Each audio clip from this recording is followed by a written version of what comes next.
अभिनंदन का अभिनंदन है अपने हिंदुस्तान में।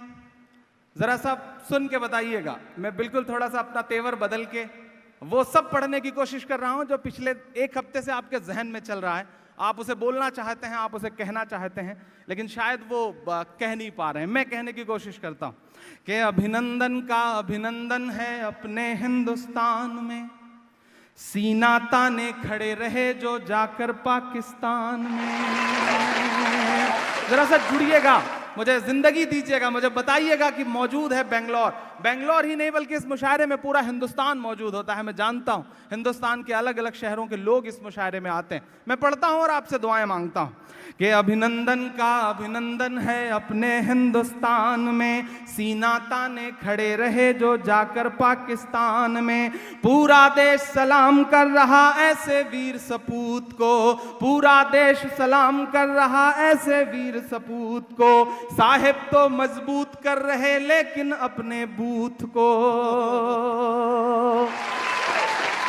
पूरा देश सलाम कर रहा ऐसे वीर सपूत को।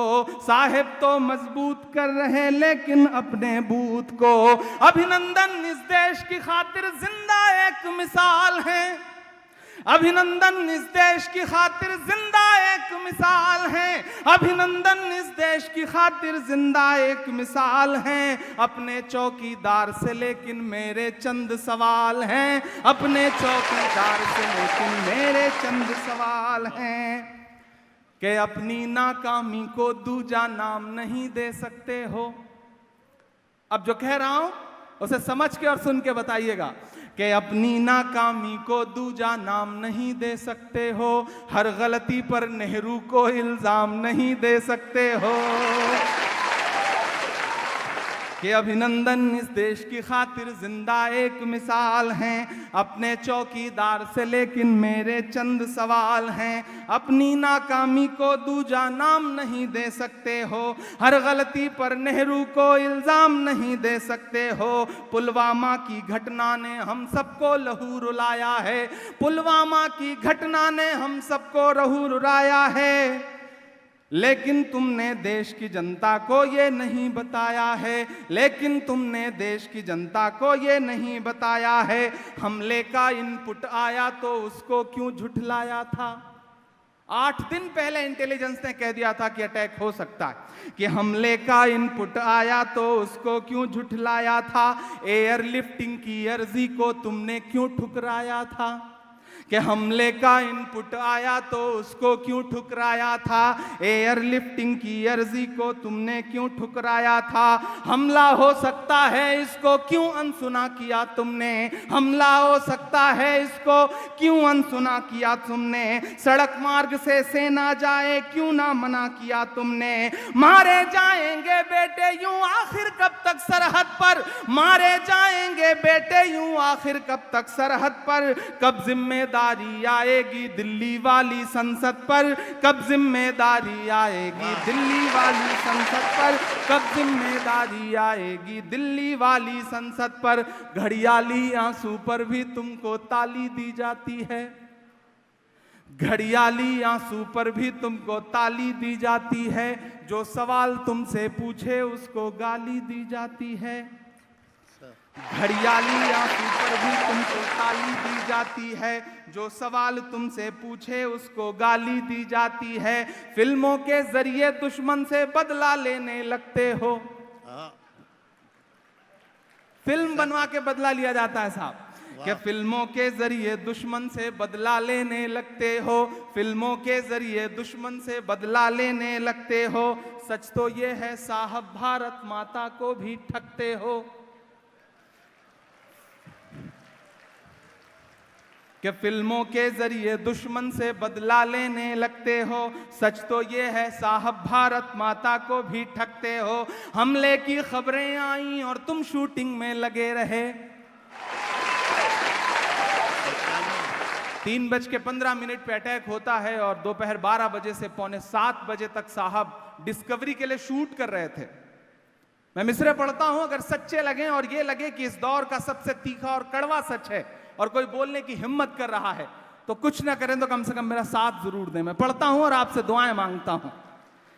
कि हमले की खबरें आई और तुम शूटिंग में लगे रहे, हमले की खबरें आई और तुम शूटिंग में लगे रहे, घड़ियाली आंसू पर भी तुमको ताली दी जाती है, जो सवाल तुमसे पूछे उसको गाली दी जाती है, फिल्मों के जरिए दुश्मन से बदला लेने लगते हो, सच तो ये है साहब भारत माता को भी ठगते हो। हमले की खबरें आई और तुम शूटिंग में लगे रहे, हमले की खबरें आई और तुम शूटिंग में लगे रहे, तुमने रैली संबोधित की और इधर रत जगे रहे, तुमने रैली संबोधित की और इधर रत जगे रहे, वो जो पाकिस्तान को लाखों डॉलर देकर आया था। मैंने अपनी जिंदगी में आदरणीय प्रधानमंत्री जी को इतना ठहाका मार के हंसते कभी नहीं देखा जितना प्रिंस सलमान को रिसीव करते वक्त वो हंस रहे थे, मैंने कभी नहीं देखा, और वो भी अटैक के महज 4-5 दिन बाद। मैं मिसरे पढ़ता हूं, अगर लगे कि एक जो बेहिसी है उसे उजागर करने की हिम्मत की एक शायर ने, तो मुझे आपका साथ मिले। मैं पढ़ता हूं कि फिल्मों के जरिए दुश्मन से बदला लेने लगते हो, सच तो ये है साहब भारत माता को भी ठगते हो, हमले की खबरें आई और तुम शूटिंग में लगे रहे, हमले की खबरें आई और तुम शूटिंग में लगे रहे, तुमने रैली संबोधित की और इधर रत जगे रहे, वो जो पाकिस्तान को लाखों डॉलर देकर आया था, वो जो पाकिस्तान को लाखों डॉलर देकर आया था, बाहें फैलाकर उसको क्यों तुमने गले लगाया था, बाहें फैलाकर उसको क्यों तुमने गले लगाया था, देश की आंखें नम थी और तुम थे मशगूल ठहाके में, देश की आंखें नम थी और तुम थे मशगूल ठहाके में, राजनीति का हुआ मुनाफा तुमको हर एक धमाके में, राजनीति का हुआ मुनाफा तुमको हर एक धमाके में, राजनीति का हुआ मुनाफा तुमको हर एक धमाके में, झूठे आंसू और झूठी बेहिसी कहां से लाते हो, जनता पूछ रही है ये बेबसी कहां से लाते हो, जनता पूछ रही है ये बेबसी कहां से लाते हो, तुम्हें शहादत के बदले में सिर्फ सियासत प्यारी है। अगला मिसरा सच लगे तो अब तक जिन्होंने हाथ नहीं खोला उनका भी हाथ खुले, मैं कसम देता हूं आपको कि तुम्हें शहादत के बदले में सिर्फ सियासत प्यारी है, सैनिक की लाशों पर भी वोटों की चाहत भारी है, सैनिक की लाशों पर भी वोटों की चाहत भारी है, झूठे आंसू और झूठी बेबसी कहां से लाते हो, जनता पूछ रही है ये बेहिसी कहां से लाते हो, तुम्हें शहादत के बदले में सिर्फ सियासत प्यारी है, सैनिक की लाशों पर भी वोटों की चाहत भारी है, दिल्ली से जम्मू तक में सरकार बताओ किसकी है, जो बस से टकराई थी वो कार बताओ किसकी है, जो बस से टकराई थी वो कार बताओ किसकी है, दिल्ली से जम्मू तक में सरकार बताओ किसकी है, जो बस से टकराई थी वो कार बताओ किसकी है, अब तक चुप रह जाने की बोलो लाचारी किसकी है, कौन है चौकीदार बताओ चौकीदारी किसकी है, कौन है चौकीदार बताओ चौकीदारी किसकी है। और आखिरी के 4 मिसरे यहां से पीछे तक जिन्हें लगता है कि उनकी तालियों का शोर, उनकी दुआएं मुझ तक नहीं पहुंचेंगी, आप मुझे दुआ देके बताएं, इंशाल्लाह मैं आपकी धड़कनें सुन के बताऊंगा। इधर जो लोग खड़े हैं उनसे भी गुजारिश करता हूं, मैं पढ़ता हूं और आपसे दुआएं मांगता हूं साहब, कि तुम्हें शहादत के बदले में सिर्फ सियासत प्यारी है, सैनिक की लाशों पर भी वोटों की चाहत भारी है, दिल्ली से जम्मू तक में सरकार बताओ किसकी है, जो बस से टकराई थी वो कार बताओ किसकी है, अब तक चुप रह जाने की बोलो लाचारी किसकी है, कौन है चौकीदार बताओ चौकीदारी किसकी है, एक के बदले 10 सर लाने की मक्कारी किसकी है, और 50 लाशों की ये जिम्मेदारी किसकी है, और 50 लाशों की ये जिम्मेदारी किसकी है, कि अब तक चुप रह जाने की बोलो लाचारी किसकी है, अब तक चुप रह जाने की बोलो लाचारी किसकी है, कौन है चौकीदार बताओ चौकीदारी किसकी है, एक के बदले 10 सर लाने की मक्कारी किसकी है, और 50 लाशों की ये जिम्मेदारी किसकी है।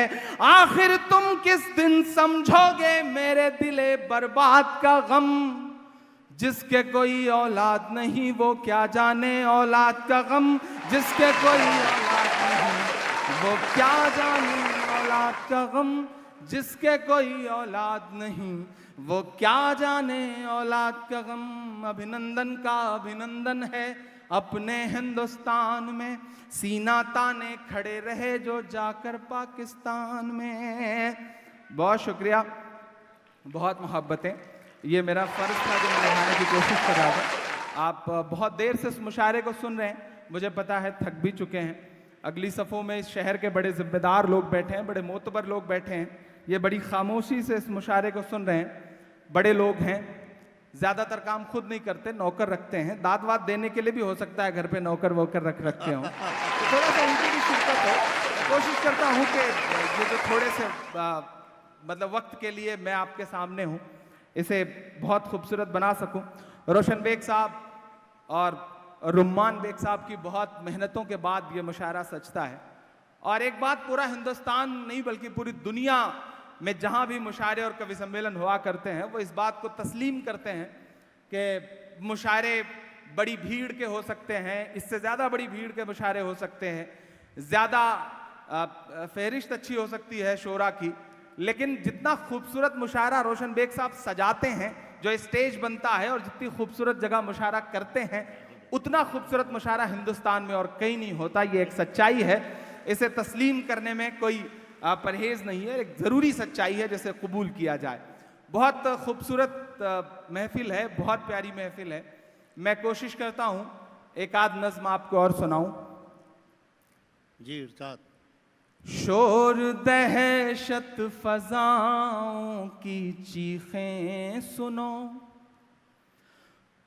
शोर दहशत फजाओं की चीखें सुनो, खून में डूबी दुआओं की चीखें सुनो।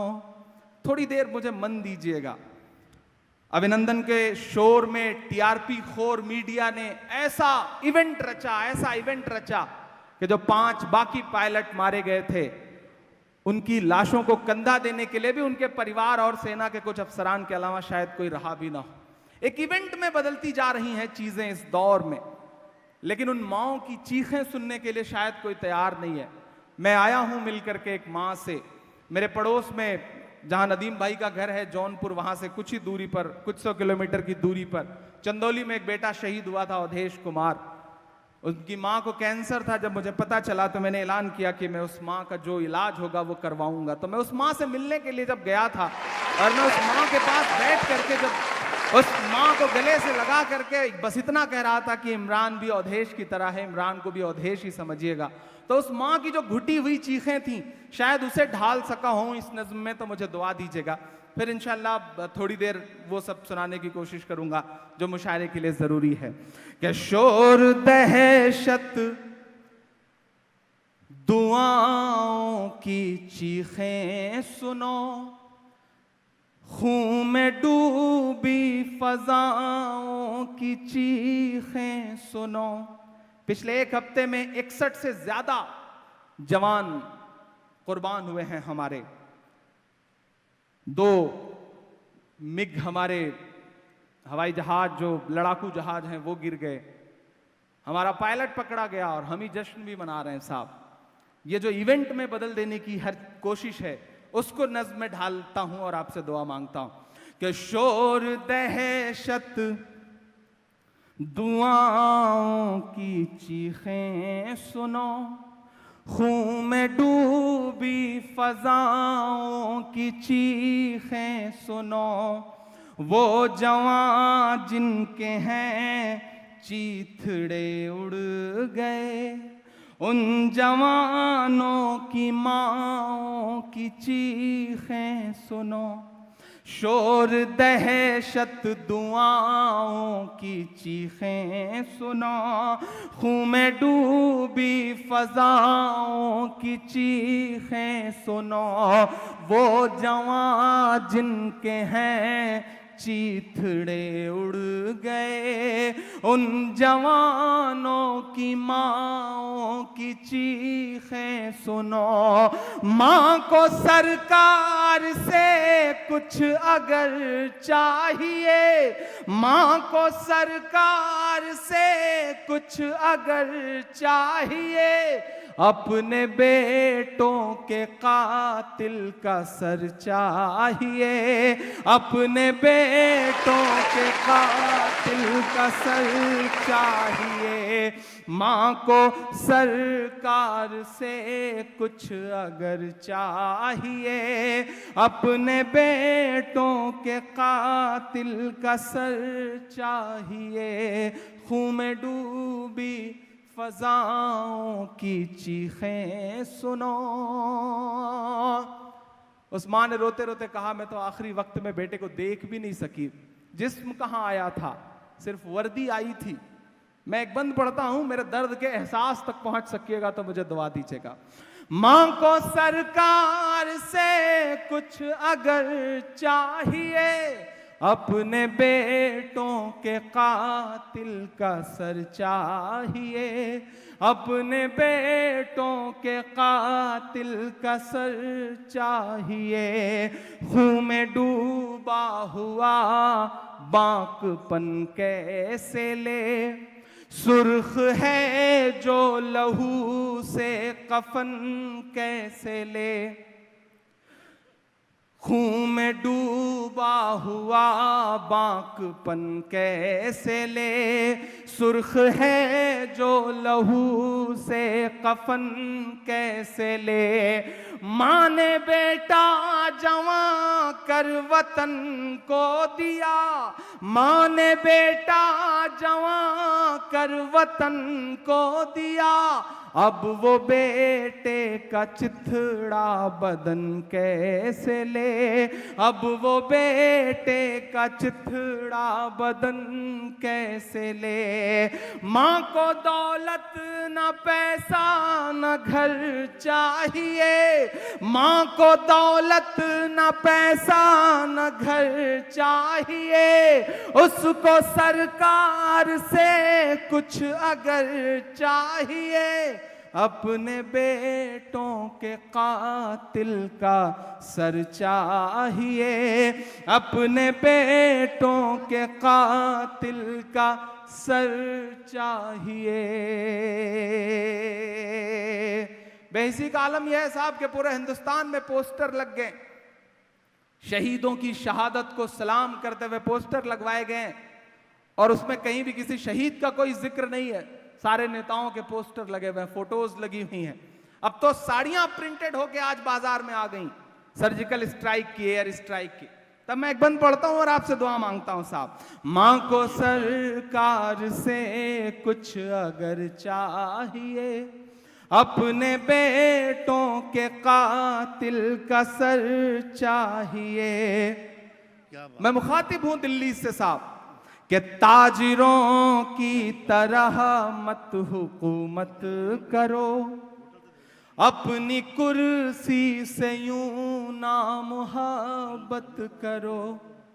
ताजिरों की तरह मत हुकूमत करो, अपनी कुर्सी से यूं ना मुहब्बत करो।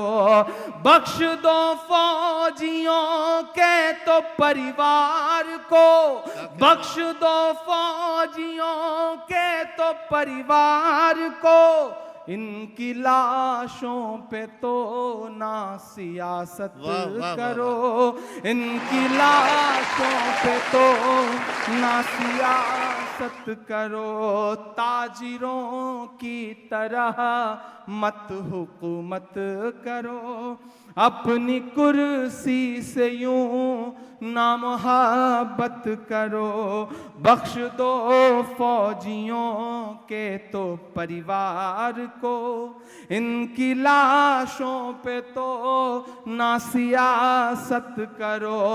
अब हमें इस दुआ में असल चाहिए, माँ को सरकार से कुछ अगर चाहिए, अपने बेटों के कातिल का सर चाहिए, अपने बेटों के कातिल का सर चाहिए। खून में डूबी फजाओं की चीखें सुनो, शोर दहशत दुआओं की चीखें सुनो। बहुत शुक्रिया, बहुत मोहब्बतें। एक आखिर में एक नज़्म सुनाता हूँ आपको, ये बहुत ज़रूरी था, मेरे दिल से जुड़ी हुई नज़्म थी, मैं पढ़ना चाह रहा था इसे। अजब सी बेहिसी है उनका दामन नम नहीं होता। इधर पूरा मुल्क जो है वो विंग कमांडर अभिनंदन के लिए हाथ उठा के दुआएं कर रहा होता है, और उधर साहेब जो है वो खेलो इंडिया नाम का मोबाइल ऐप लॉन्च कर रहे होते हैं। इधर दुआएं होती रहती हैं, उधर साहेब मेरा बूथ सबसे मजबूत कर रहे होते हैं। ऐसे वक्त में अजब सी बेहिसी है उनका दामन नम नहीं होता, कि उनके फेंकने का सिलसिला भी कम नहीं होता। जो कल तक कुत्ते के पिल्लों का भी मातम मनाते थे, उन्हें अब सैनिकों की मौत का भी गम नहीं होता। उन्हें अब सैनिकों की मौत का भी गम नहीं होता। मैं ऐसे वक्त में खड़ा हूं जब अपोजिशन बिल्कुल खामोश है, बिल्कुल चुप है, वो सोच रहा है कि क्या बोला जाए। यहाँ बड़े बड़े लीडरान बैठे हैं कांग्रेस पार्टी से और तमाम दीगर अपोजिशन पार्टियों से। मैं आपसे बस एक बात कहना चाहता हूं साहब, कि अगर रेड लाइट हो और उसे क्रॉस कर दिया जाए तो एक्सीडेंट हो जाता है। मेरी बात को बहुत संजीदगी से सुनिएगा, जितने भी अहम लीडर्स बैठे हैं, कि अगर रेड लाइट हो और उसे क्रॉस कर दिया जाए तो एक्सीडेंट हो जाता है, लेकिन अगर ग्रीन लाइट हो और उस पर ना आगे बढ़ा जाए तब भी एक्सीडेंट हो जाता है। आपको ये बात समझनी पड़ेगी, आपको बोलना पड़ेगा। अगर ये सोच करके कि नहीं साहब ये तो ऐसी शातिराना चाल है कि हम क्या करें इसमें, कैसे बोलें। वहां तो IT सेल वाले छूटे हुए हैं। पिछले दिनों तो ऐसा लग रहा था कि पानी बंद कर देंगे, पड़ोसी मुल्क प्यास से मर जाएगा। तो मुझे लगा कि साहब टीवी चैनलों पे खबरें फ्लैश हो गई, तो मुझे लगा कि पानी पीने के पड़ोसी मुल्क के लिए तो दो ही साधन थे। एक गदर फिल्म में सन्नी देओल ने उखाड़ लिया था, दूसरा पानी रोक करके इधर बंद कर दिया जाएगा। सोशल मीडिया पे इस तरह कचरा परोसा जाता है, और जो मीडिया ने रोल प्ले किया है पिछले 3-4 दिन में इस मुल्क में, खुदा बचाए इस मुल्क को खास तौर से मीडिया से बचाए। मैं इस दुआ के साथ एक नज़्म पढ़ता हूं। जो माहौल बनाया गया, जो माहौल, हम सारी शक वाली नजरें हमारी तरफ, मैं तो इस माइक पर खड़ा होकर के दुआ के तौर पे एक नज़्म पढ़ता हूं। रोशन बेग साहब का शुक्रिया कि इस मुशायरे का आगाज किया तो नेशनल एंथम से किया, 2 मिनट का मौन रखवाया उन शहीदों के लिए। एक मुशायरा जिसे बदल दिया शहीदों की श्रद्धांजलि के प्रोग्राम में। इस मुशायरे में शुरुआत हुई खूबसूरत तरानों के साथ, ये मुशायरा अपनी बुलंदी तक चढ़ा है। मैं एक नज़्म पढ़ता हूँ जो मेरा दर्द है, जो मेरे दिल की टीस है। मैं दुआ के तौर पे, मेरी आंखों के सामने हजारों की तादाद में लोग बैठे हैं। मैं एक नज़्म पढ़ता हूँ साहब, और ये मेरी दुआ है कि मेरा मस्कन मेरी जन्नत को सलामत रखना। थोड़ी देर शामिल हो जाइएगा। मैं जानता हूं आपने बहुत दाद दी है, बहुत मेहनत करके इस मुशायरे में आपने सुना है, लेकिन मैं चाहता हूं कि थोड़ा सा, मैं बड़ा हंगामों में पढ़ने का आदी हूं। बेंगलोर जो है वो मुल्क की दशा और दिशा तय करता है। आज इस मुशायरे को भी एक यादगार मुशायरा बना दीजिए। और रोशन बेग साहब के लिए भी खास तौर से मेरी ये दुआ है कि बहुत वक्त दे लिया इन्होंने कर्नाटक की सियासत को, अब इन्हें दिल्ली भेजिए। कब तक इन्हें यहाँ बिठाए रखिएगा। अब ये दिल्ली जाएं, दिल्ली को इनकी जरूरत है। और इधर रुमान साहब नया खून जो है वो आए और ये वाली गद्दी संभाले और इन्हें दिल्ली भेजिए, बड़ी जरूरत है दिल्ली को। साहब आपने मेरी आवाज में आवाज मिलाई है, आपका शुक्रिया, जिंदाबाद। चलिए, मैं छोटा बच्चा हूं, मैं बड़े बुजुर्गों की आवाज से आवाज तो मिलाऊंगा ही, सहारा दूंगा इंशाल्लाह। आपकी आवाज जहां मुझे लगेगा कि थोड़ी और जोर से चीख करके जानी चाहिए, मैं वहां अपनी आवाज मिला दूंगा इंशाल्लाह। एक नज़्म पढ़ता हूं और दुआ मांगता हूं साहब आपसे कि मेरा मस्कन मेरी जन्नत को सलामत रखना। किससे सलामत रखना ये आप सब जानते हैं, मैं नज़्म पढ़ रहा हूं। मेरा मस्कन मेरी जन्नत को सलामत रखना, मेरे मौला मेरे भारत को सलामत बहुत अच्छा। रखना। वाह, वाह, मेरा मस्कन मेरी जन्नत को सलामत रखना, मेरे मौला मेरे भारत को सलामत रखना। पहला बंद इस नज्म का, ये जो कुछ चारों तरफ बिखरी हुई नफरतें हैं उन्हें समेट के एक बंद पढ़ता हूं कि तूने नफरत का जो बाजार सजाया हुआ है, हाँ, तू ये कहता है मुसलमान पराया हुआ है। तूने नफरत का जो बाजार सजाया हुआ है, तू ये कहता है मुसलमान पराया हुआ है। आजा दिल चीर के दिखलाऊं वतन का नक्शा, मेरा भारत मेरी सांसों में समाया हुआ है। वाह वाह वाह वाह वाह वाह। अरे कमजोर ताली में सुनना, ऐसे काम नहीं चलेगा। थोड़ा सा आप थक गए हैं, मुझे ऐसा लग रहा है। 2:45 बजने वाले हैं, 1:30 बजने वाले हैं, तो इतनी जल्दी तो नहीं थकता है ये शहर। मैंने सुना है कि सुबह के 4 बजे तक जागता रहता है ये शहर। आप थके हुए लगेंगे तो मुझे लगेगा कि मैं कमजोर पड़ रहा हूं। मोहब्बत कौन करता है, सियासत कौन करता है। मोहब्बत कौन करता है, सियासत कौन करता है। आपको क्या लगता है इस नफरत वाले माहौल में ये सब पढ़ पाना बहुत आसान सा है? नहीं, शायद आपकी दुआओं की ताकत है, आपकी तालियों का शोर है जो हिम्मत देता है, जो ताकत देता है, वरना बड़ा मुश्किल है साहब। मोहब्बत कौन करता है, सियासत कौन करता है, मुझे मालूम है मेरी हिफाजत कौन करता है। और हम ही ने लाज रखी है बुजुर्गों की यहाँ, वरना सभी टुकड़ों पे पलते हैं, बगावत कौन करता है। मैं बगावत करने की हिम्मत करता हूं, आप मेरा साथ देके मुझे बताएं कि तूने नफरत का जो बाजार सजाया हुआ है, तू ये कहता है मुसलमान पराया हुआ है। आजा दिल चीर के दिखलाऊं वतन का नक्शा, मेरा भारत मेरी सांसों में समाया हुआ है। इस वतन से मेरी निस्बत को सलामत रखना, मेरे मौला मेरे भारत को सलामत रखना। मेरा मस्कन मेरी जन्नत को सलामत रखना, मेरे मौला मेरे भारत को सलामत रखना। एक बंद पढ़ता हूं साहब।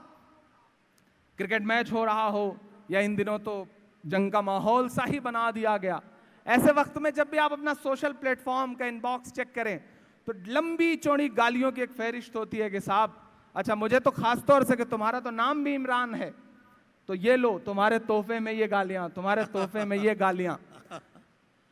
एक ने तो अभी परसों मैसेज किया कि तुम तो उन्हीं की तरफ होगे। ये वो सवाल हैं जो हर दिन हमें आपको सुनने पड़ते हैं। मेरे पास जवाब में कहने को बहुत कुछ था, लेकिन मैंने पलट के जवाब में सिर्फ एक तस्वीर भेजी कि हिंदुस्तान का एक कोई आम सा मुसलमान है, वो हज करने गया हुआ है, खाना काबा के सामने खड़ा है और उसके हाथों में तिरंगा है। मैंने बस इनबॉक्स में पलट के वो तस्वीर भेजी और उससे कहा कि मेरे भाई, हमने तो हमसे वतन परस्ती का सबूत मांगते हो, हमने तो ऐसी ऐसी जगहों पे तिरंगा फहराया है जहां कदम रखने की तुम्हारी औकात भी नहीं है। मैं एकदम पढ़ता हूं और आपसे दुआ मांगता हूं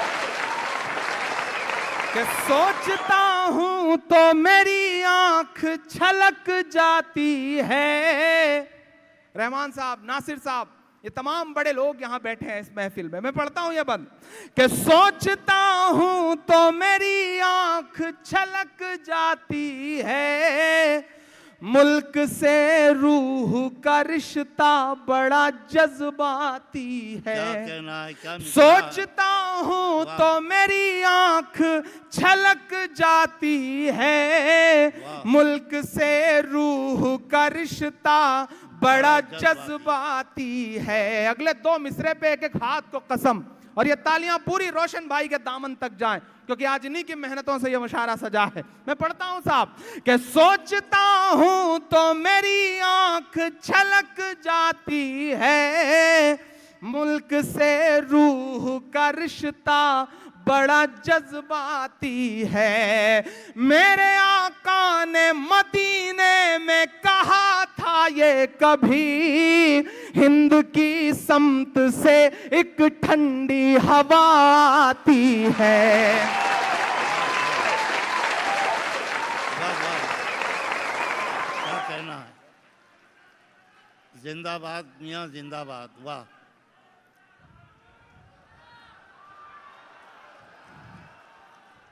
बहुत शुक्रिया, बहुत शुक्रिया, बहुत मोहब्बत है। शुक्र है कि आप लोग रह गए हैं, वरना डाइस तो बिल्कुल खाली ही हो गया है। हाँ, चलिए, ये भी अच्छा ही है, अच्छा ही है। मैं भी चाहता हूं कि मेरे और आपके बीच में कोई ना ही रह जाए तो ज़्यादा अच्छा है। नहीं, सदर साहब मौजूद हैं, खादी मौजूद है, बानी मुशायरा रोशन बेग साहब मौजूद हैं। जी जी जी। और सबसे बड़ी बात यह है कि आपको सुनने के लिए ये हजारों लोग मौजूद हैं। नहीं नहीं, मंसूर भाई मौजूद है तो समझ लीजिए कि हिंदुस्तान के मुशायरों का जो यूनिवर्सिटी है वो यहाँ पे मौजूद है। बाकी कोई रहे ना रहे, मेरी सेहत पे क्या फर्क पड़ता है। मैं पढ़ता हूँ साहब कि सोचता हूँ तो मेरी आंख छलक जाती है, मुल्क से रूह का रिश्ता बड़ा जज्बाती है। मेरे आका ने मदीने में कहा था ये कभी, हिंद की समत से एक ठंडी हवा आती है। ऐसी रूहानी मोहब्बत को सलामत रखना, वाह वाह वाह, मेरे मौला मेरे भारत को सलामत रखना, मेरा मस्कन मेरी जन्नत को सलामत रखना, मेरे मौला मेरे भारत को सलामत रखना। एक बंद पढ़ता हूँ साहब। मुझसे कहा जाता है कि इमरान, शायरी तो बड़ी मोहब्बत की ज़बान है, बड़ी मीठी ज़बान है, इतने कड़वे क्यों हो जाते हो, इतना तीखा क्यों बोलने लगते हो, और एक हुकूमत और एक ख़ास पार्टी के ख़िलाफ़ इतने हमलावर क्यों हो जाते हो। क्यों हो जाता हूँ, कभी कभी मैं भी सोचता हूँ कि क्यों हो जाता हूँ इतना गुस्सा। कुछ बड़े तो कहते हैं मोहब्बत के शेर पढ़ा करो, तुम्हारी तो उम्र भी है, तुम पे सूट भी करता है। लेकिन मैं भी सोचता हूँ कि मोहब्बत के अशार कहूँ, लेकिन फिर जब मैं अपने आसपास नजीब की माँ की चीखें सुनता हूँ, जब मैं पहलू खान की 85 साल की बूढ़ी माँ की चीखें सुनता हूँ, जब मैं रोहित वेमुला की माँ की चीखें सुनता हूँ, तो मुझसे नहीं कहे जाते मोहब्बत पर शेर। मुझसे से कहा जाता है माँ के भीगे हुए आंचल पर, माँ के भीगे हुए दामन पर मुझे नज़्म कहनी पड़ती है। मैं क्यों कहता हूँ, मुझे याद है मैं 7वीं में पढ़ता था, 6वीं में मेरे साथ मेरा एक दोस्त पढ़ता था, उसका नाम था श्रीकांत मिश्रा। हम दोनों साथ स्कूल पढ़ने जाया करते थे, 12 किलोमीटर मेरा स्कूल था। हम दोनों साथ एक साइकिल से जाते थे, 6 किलोमीटर वो चलाता था, 6 किलोमीटर मैं थोड़ा चालाक था तो कभी कभी मेरे हिस्से की भी साइकिल उसे चलानी पड़ती थी। हम दोनों कभी कभी स्कूल छोड़ देते थे और क्रिकेट खेलने भाग जाया करते थे। अब्बू को पता चलता था तो तलाश शुरू होती थी, और पकड़ने के बाद पिटाई होती थी। तो जितने थप्पड़ मेरे हिस्से में आते थे, मेरे अब्बू उतने ही थप्पड़ श्रीकांत को भी मारते थे। या कभी श्रीकांत के पिताजी पकड़ लेते थे तो जितने थप्पड़ उसको मारते थे उतने ही मुझे भी मारते थे। लेकिन आज अगर मेरे अब्बू एक थप्पड़ श्रीकांत को या श्रीकांत के पिताजी एक थप्पड़ मुझे मार दें, तो वो थप्पड़ कब हिंदू मुसलमान बन जाएगा कोई जान नहीं सकता, कोई समझ नहीं सकता। ये नुकसान किया है एक खास विचारधारा ने, एक खास आइडियोलॉजी ने इस मुल्क का ये नुकसान किया है, इसलिए शायद उनके खिलाफ हूं। मैं ये बंद पढ़ता हूं कि मुस्कुराती हुई तहजीब को गुमसुम किया है, तुमने भारत की फजाओं को जहन्नुम किया है। वाह। मुस्कुराती हुई तहजीब को गुमसुम किया है, तुमने भारत की फजाओं को जहन्नुम किया है। मेरे भारत से मेरा रिश्ता कुछ इस तरह का है, हमने इस मुल्क की मिट्टी से तयम्मुम किया है। वाह वाह वाह, क्या कहना है, क्या सच्चाइयाँ, बहुत शुक्रिया, क्या हकीकत। बहुत शुक्रिया। एक उन्माद फैलाया गया है, एक माहौल बनाया गया है, नफरतों की एक दुनिया खड़ी की गई है।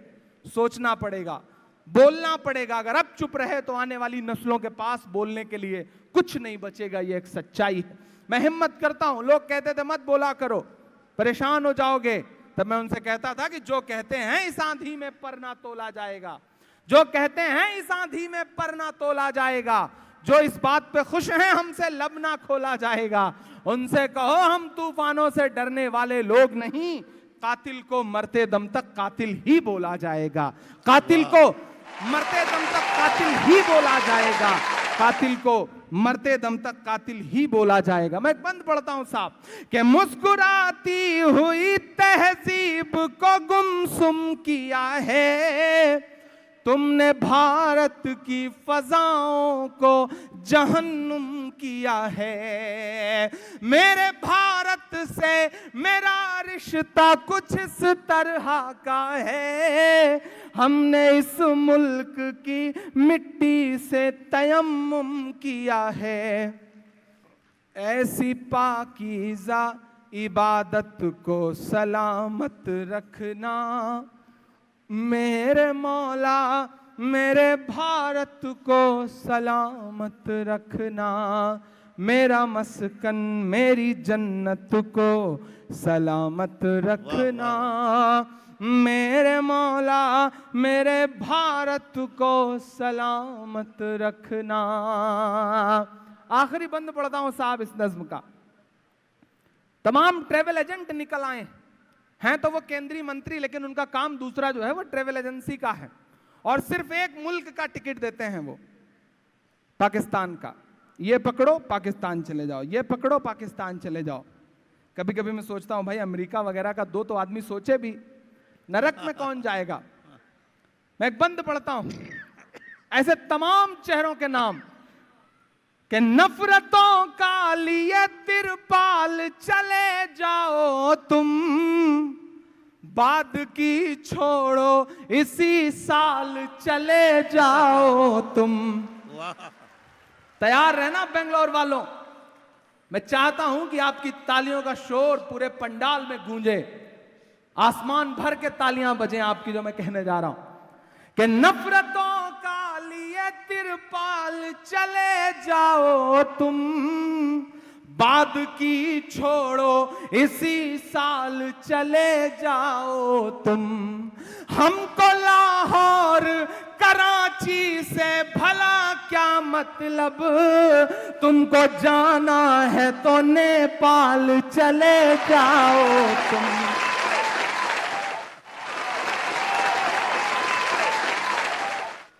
बहुत शुक्रिया। नफरतों का लिए तिरपाल चले जाओ तुम, बाद की छोड़ो इसी साल चले जाओ तुम। हमको लाहौर कराची से भला क्या मतलब, क्या कहना, तुमको जाना है तो नेपाल चले जाओ तुम। मेरे पुरखों की विरासत को सलामत रखना, मेरे मौला मेरे भारत को सलामत रखना, मेरा मस्कन मेरी जन्नत को सलामत रखना, मेरे मौला मेरे भारत को सलामत रखना। वाह वाह, बहुत शुक्रिया। मैं आऊं जाऊं, अपनी मार्केट वैल्यू चेक करूं, मुझे पता है कि आप सुनना चाहते हैं, और मैं भी सुनाने के लिए तकरीबन 1,500-2,000 किलोमीटर का सफ़र तय करके आपके बीच में आया हूं। तो मैं चाह रहा हूं कि आखिर में एक आध नज़्म आपको और सुना दूं। आप बहुत अच्छा सुन रहे हैं, शहरों के नाम बदले जा रहे हैं, कूंचियाँ लेकर के और ब्रश और पेंट लेके लोग घूम रहे हैं कि बस किसी तरह ये नाम बदल दो, वो नाम बदल दो। हम बड़े मुश्किल दौर में जी रहे हैं, लेकिन जीना तो है साहब। बोलना तो है साहब, हिम्मत तो करनी है साहब। मैं तो उत्तर प्रदेश से आया हूं, मैं कर्नाटक में खड़ा होकर एक बात कहता हूं, जरा सा आप बिखरे तो बिखरने का नुकसान आपने भी देखा कि बिखरने का नुकसान क्या होता है। हम उत्तर प्रदेश वालों ने तो बहुत करीब से इस बात को महसूस किया। नदीम जावेद साहब बैठे हैं, माइनॉरिटी सेल के नेशनल चेयरमैन है, बड़ा काम कर रहे हैं इन दिनों, और एक राहुल जी ने उन पे जो यकीन जताया है उसके लिए उन्हें बहुत मुबारकबाद देता हूं। उम्मीद करता हूं कि माइनॉरिटी सेल और अच्छा काम करेगा।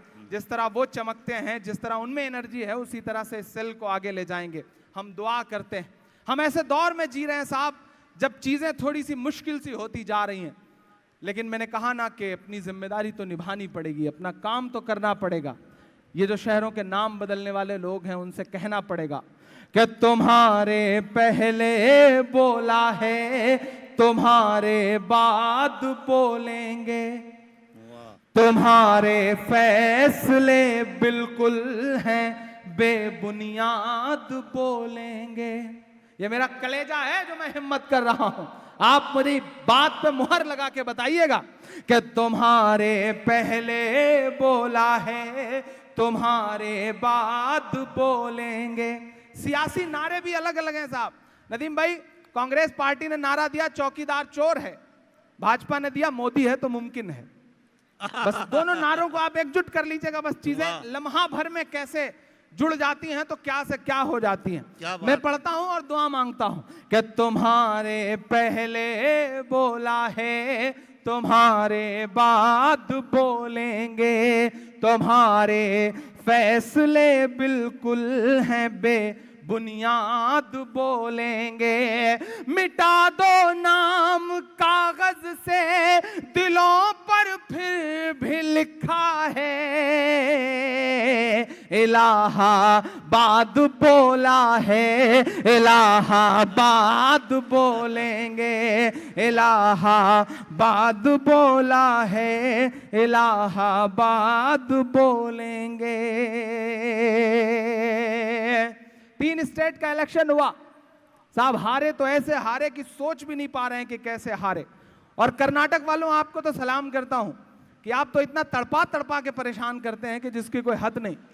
मतलब पूरे देश ने हराया, पूरे देश में अलग अलग स्टेट में हारे, लेकिन जो कर्नाटक ने धड़कनें रोकी हैं, जो सांसें रोकी हैं, वो शायद हिंदुस्तान का कोई स्टेट नहीं कर पाएगा।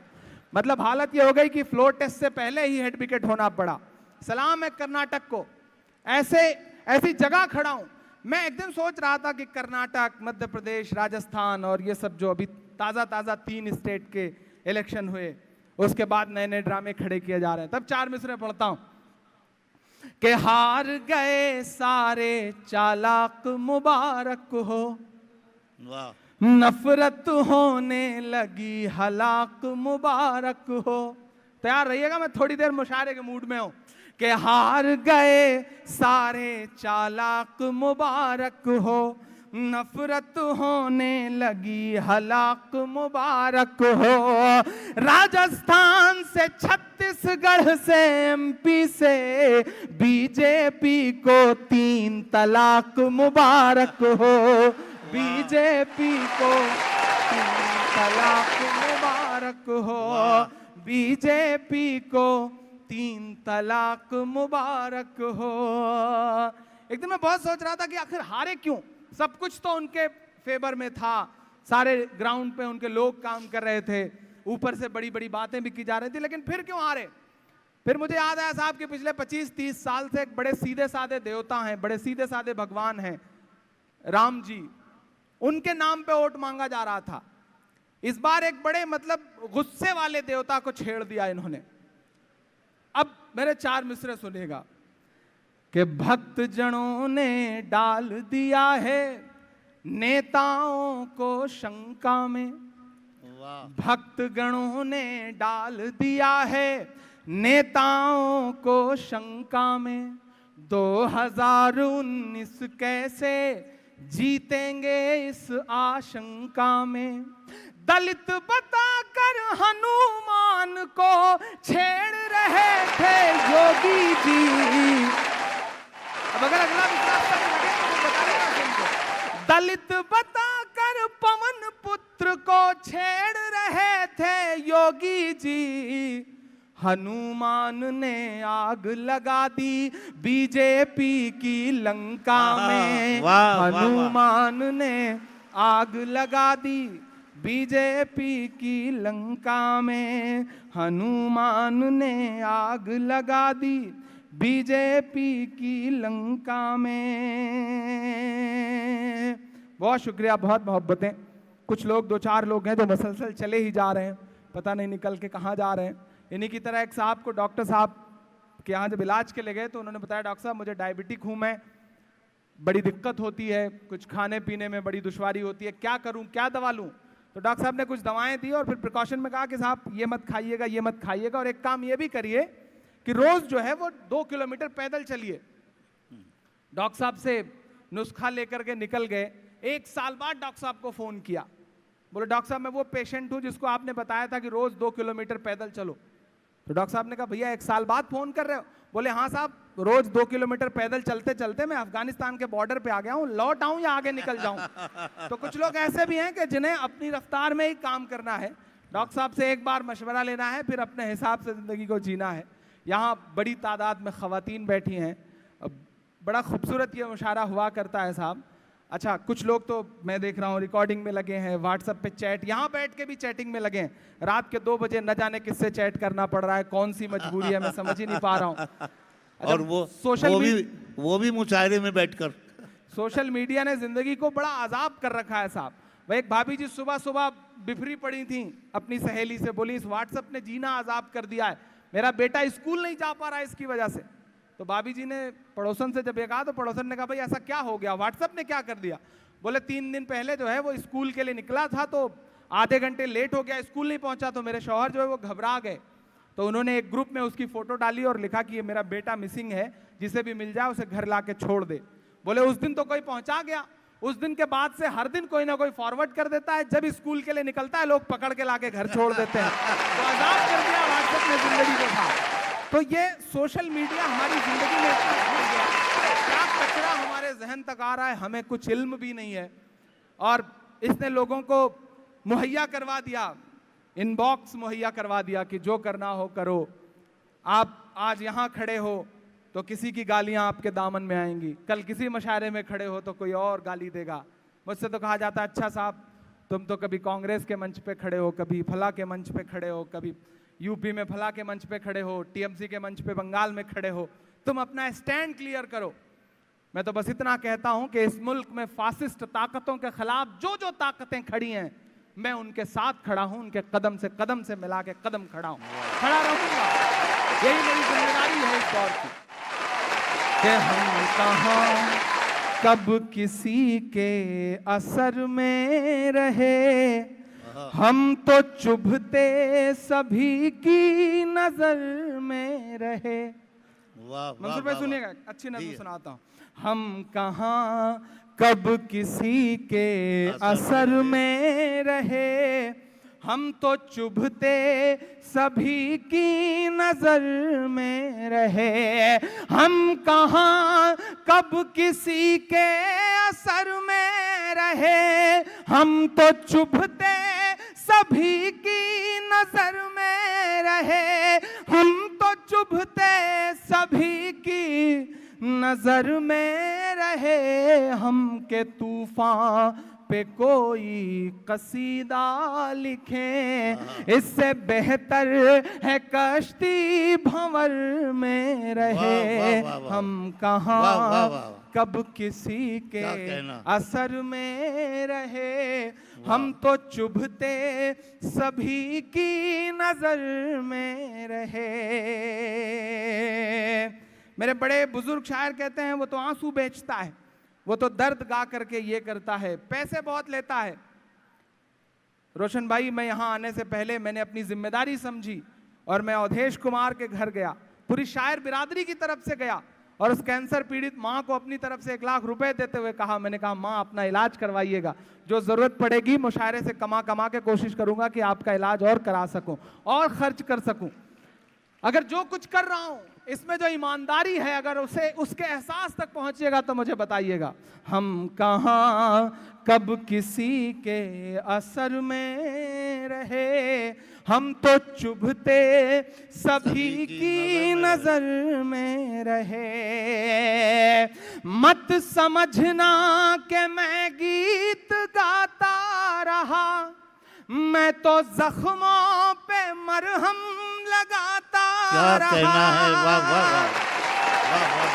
मत समझना कि मैं गीत गाता रहा, जिंदाबाद। मैं तो जख्मों पे मरहम लगाता रहा। ये समझ कर के जालिम पिघल जाएगा, मैं तरन्नुम में मातम मनाता वाह, रहा।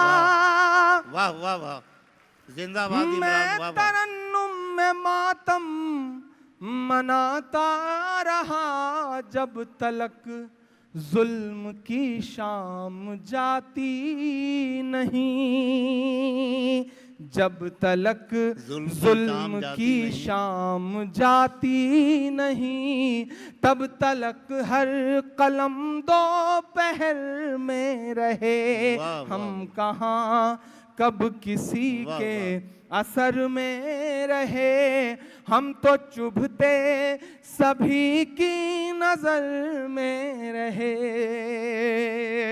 मुल्क का मौजूदा माहौल और मेरा आखिरी बंद कि एक हो जाइए कोई चारा नहीं, बहुत खूब, वाह वाह वाह। जालिमों की हुकूमत दोबारा नहीं।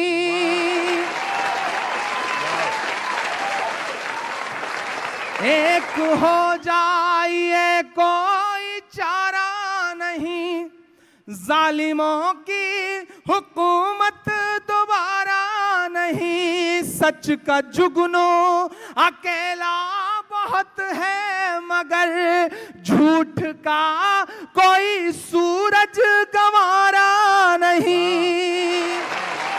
झूठ का कोई सूरज गंवारा नहीं, भीड़ का कोई चेहरा नहीं मिल सका, भीड़ का कोई चेहरा नहीं मिल सका। बस हमारे जनाजे खबर में रहे, हम कहाँ कब किसी के असर में रहे, हम तो चुभते सभी की नजर में रहे। बहुत शुक्रिया। और आखिरी में जाते जाते ये चार मिसरे दो पढ़ के जाता हूं और आपसे विदा लेता हूं और आपसे दुआ मांगते हुए यहां से अपना सफर खत्म करता हूं। मैं तो फकीर हूं, मैं झोला उठा के चल दूंगा साहब। भाइयों बहनों, मैं तो झोला उठा के चल दूंगा। मैं तो ये कह के जा रहा हूं कि ये धुएं की लकीर मत बेचो, यार लफ्ज़े फकीर मत बेचो। मेरी हिम्मत के लिए मेरा दामन भर के विदा करना कि यार लफ्ज़े फकीर मत बेचो, ये धुएं की लकीर मत बेचो। मोदी जी आपसे गुजारिश है, मोदी जी आपसे गुजारिश है, चाय बेचो ज़मीर मत बेचो, चाय बेचो ज़मीर मत बेचो। और विंग कमांडर अभिनंदन की वापसी और मुझे मेरे 4 मिसरे याद आ गए बड़े पुराने, जो पिछले 24 घंटे सोशल मीडिया पे बहुत वायरल रहे। मैं वो पढ़ता हूं साहब कि दायरे में सिमट के आया है। जिस समय बाघा बॉर्डर से वो अपना पहला कदम हिंदुस्तान की जमीन पर अभिनंदन साहब रख रहे थे, उस वक्त लग रहा था कि हाँ कोई सच्चा हिंदुस्तानी खून है जो हमारी मिट्टी पर अपने कदम रख रहा है। मैं ये मिसरे पढ़ता हूं, अगर सच्चे लगे तो मुझे दुआ दे के बताना कि दायरे में सिमट के आया है, हर रवायत से हट के आया है। आंधियों को जरा खबर कर दो, जरा खबर कर दो, शेर वापस पलट के आया है, शेर वापस पलट के आया है, शेर वापस पलट के आया है, शेर वापस पलट के आया है। महज कुछ महीने बचे हैं जब आपको फिर एक बार जमहूरी निज़ाम के तहत दिल्ली की गद्दी के लिए लोग चुनने हैं। मैं आपसे इतना कह के जाता हूं साहब कि बादशाह सिकंदर ने यूनान फतेह किया, अजीम बादशाह सिकंदर यूनान फतेह किया। यूनान फतेह करने के बाद सिकंदर शाम को जीत का जश्न मनाने के लिए शहर की सड़कों पे निकला। देखा पूरा शहर जश्न मना रहा है, लेकिन आगे बढ़ा तो देखता क्या है कि एक फकीर जो है बेखुद हो करके, बेसुध हो करके सड़क के किनारे सो रहा है। सिकंदर को गुस्सा आया, सिकंदर अपने घोड़े से उतरा और उस फकीर के पास जाकर के उसे लात मार के जगाते हुए कहा कि बादशाह ने शहर फतेह कर लिया है, पूरा शहर जश्न मना रहा है और फकीर तू बेखबर सो रहा है। फकीर ने उन्नीदी आंखों से सिकंदर की तरफ देखा और सिकंदर की तरफ देख करके कहा कि शहर फतेह करना बादशाह का काम है, लेकिन लात मारना गधे का काम है। वाह वाह। क्या इंसानों की दुनिया में खुदा के लिए इतनी कमी हो गई थी कि उसने बादशाहत एक गधे के हाथ में सौंप दी। मैं आपसे गुजारिश करूंगा कि आने वाले वक्त में जब ईवीएम की कतार में खड़े होइएगा तो इस बात को याद रखिएगा कि आपका ईवीएम जो है वो गलत जगह दबेगा तो 5 साल फिर लात खाने के अलावा कोई चारा नहीं रहेगा। आपको मुत्तहिद होना पड़ेगा, आपको एकजुट होना पड़ेगा। इन दुआओं के साथ आपसे विदा लेता हुआ बस इतना कहता हूं कि बहुत ऐसा वक्त है कि बहुत संभल के, बहुत हिकमत के साथ, बहुत सलीके से काम करने की ज़रूरत है। इंशाल्लाह जल्दी आपसे फिर मुलाकात होगी। बहुत शुक्रिया।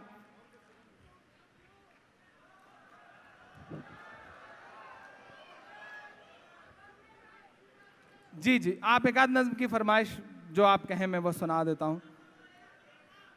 अच्छा, मदरसा के लिए हुक्म है आपका। मैं सुना देता हूँ। मैं आइए थोड़ा सा मूड में आ जाइए। थोड़ी हल्की फुल्की चुनावी बातें हो गई हैं तो मैं चाह रहा हूँ कि मैं कर दूँ। जो लोग अभी रात के 2 बजे जा रहे हैं वो उनके लिए खतरा बता दूं कि घर जा करके सोती हुई शेरनी को जगाने पे मार खाने का भी खतरा रहता है, तो बेहतर होगा कि यही वक्त गुजार लें तो अच्छा है। पता नहीं वहां जाने के बाद आपका क्या हश्र हो। यहाँ कम से कम बचे तो रहेंगे, तो बेहतर है कि थोड़ी देर और बैठ जाएं। जो 25-30 मिनट और या आधे घंटे का वक्त हमारे आपके दामन में आ रहा है, मैं कोशिश करूंगा कि उसे बेहतर बना सकूं। मैं एक नज्म सुनाता हूं साहब, बहुत अच्छा सुन रहे हैं आप। कि खुशियों के पल चुरा ले गया, गंगा का जल चुरा ले गया। खुशियों के पल चुरा ले गया, गंगा का जल चुरा ले गया। काले धन की बातें करके आंख से काजल चुरा ले गया। जरा सा जुड़िए। जो 2, 4, 10, 50 लोग चले गए उनके हिस्से की भी दाद आप ही को देनी है। मैं पढ़ता हूं साहब कि खुशियों के पल चुरा ले गया, गंगा का जल चुरा ले गया। काले धन की बातें करके आंख से काजल चुरा ले गया। जिधर देखिए उधर शोर है, जिधर देखिए उधर शोर है। तेरी ओर है मेरी ओर है, मैं भी बोलूं तुम भी बोलो। मेरा चौकीदार चोर है, मेरा चौकीदार चोर है, मेरा चौकीदार चोर है, मेरा चौकीदार चोर है। मैं कोई नाम नहीं लूंगा, आप पहुंच जाएंगे। आप बहुत समझदार लोग हैं। मैं जो कह रहा हूं आप सब समझ रहे हैं। मैं पढ़ता हूं साहब। मेरा चौकीदार चोर है, खुशियों के पल चुरा ले गया, गंगा का जल चुरा ले गया। आज इंडिया टुडे कॉन्क्लेव में कह रहे थे कि रफाल होता तो अभिनंदन को इस तरह से दुश्मन के हाथ में पकड़ ना आते अभिनंदन। कांग्रेस पार्टी तो 126 रफाल मंगा रही थी उसी पैसे में, आप तो सिर्फ 36 पे अटक गए हैं साहब। तब मैं ये बंद पढ़ता हूँ। खुशियों के पल चुरा ले गया, गंगा का जल चुरा ले गया, काले धन की बातें करके आंख से काजल चुरा ले गया। जिधर देखिए उधर शोर है, तेरी ओर है मेरी ओर है, मैं भी बोलूं तुम भी बोलो, मेरा चौकीदार चोर है, मेरा चौकीदार चोर है। कि उस लाइन में मरने वाली बूढ़ी माँ ने पुछवाया है, उस लाइन में मरने वाली बूढ़ी माँ ने पुछवाया है, नोट बंद करने से कितना काला धन वापस आया है। उस लाइन में मरने वाली बूढ़ी माँ ने पुछवा